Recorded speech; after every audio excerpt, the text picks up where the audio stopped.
What's a good word, everyone? It's your boy DKB here. I just want to say thanks for all the support. The channel's been steadily growing, and the number you see below, you can drop a text, shoot a voicemail, any ideas, topics, collabs, etc. you guys want to see. I'll include them in future videos and live streams, and I'll catch you again. Be easy. What's a good word, Jets fans? It's your boy DKB here, and we're diving into another member from the New York Jets 2024 draft class in running back Isaiah Davis. And this is not only a guy that I consider to be a rising star, he was my favorite of the two running backs that we drafted that year, him and Braylon Allen. And it was because when I did my deep dive, he's been a monster going back to high school. College obviously did ridiculous damage on the ground, through the air for the Jackrabbits as well, but he looks like he's always been two stages above where he should be at, regardless of where he's played at. And even in his rookie year, I walked away super impressed with how effective he found a way to be, regardless of the limited opportunities that he had. And even more so than in Braylon Allen's case, Isaiah Davis looked like a guy that was ready to do more damage in year one than maybe Braylon Allen would have been if he had the same level of opportunities. So picking him up in round 5, the 173rd overall pick, as mentioned, he's been a man amongst men, regardless of the stage he's been on.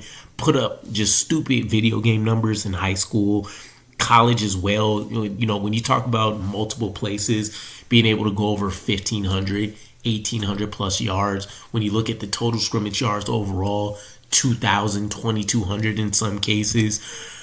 This guy, it just looks like he should have been a number 1 overall pick. And one of the things, we'll talk about a couple of things that really stood out here for what could have made a case for him to be drafted even higher. Not only did he help the Jackrabbits go to back-to-back FCS national championships, this was PFF's top-rated running back in that draft class for 2024. And I understand that, comparison's sake, take the stigma around this year's quarterback draft class and place it on last year's running back draft class is effectively the same way the way teams looked at it. But still, we picked up the top-rated running back in the 5th round.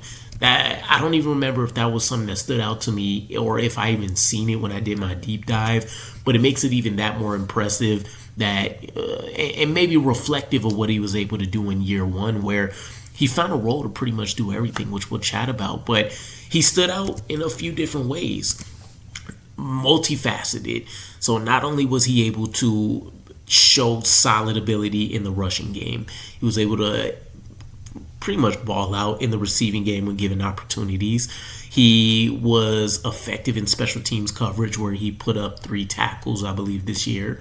And he also was able to get in the return game, helping out there as well. So this is a guy that really had a veteran mindset. And one of the things I remember that stood out in the offseason was how often the coaching staff used veteran when they were speaking about Isaiah Davis. Both guys, Braylon Allen and Isaiah Davis, were called out as being more mature than the average rookie. But still, it's a huge nod and something that I tucked away mentally for Isaiah Davis as a guy that was prepped. He wasn't a guy that really needed to acclimate much other than maybe to the level of play of the defenders around him. But he was also our most elusive running back. He was able to force a missed tackle on 30.4% of his rushing opportunities, whereas the league average was 24.6. So understanding he didn't have that many opportunities, and what he showed, we still saw that he looked like a guy that was able to make things happen when nothing was really there for the team, which is something that you can't say the same about for Breece Hall and Braylon Allen. And of course, as granted, they've had more opportunities for that. But I would also argue he outplayed Allen when he was able to get those same amount of opportunities. You look at it, a couple of the games where Breece Hall was out, and not only was he performing better on the ground, he was involved in the run game. He also was able to put up touchdowns when we needed to. He had his consecutive touchdown games when we played the Seahawks and the Dolphins.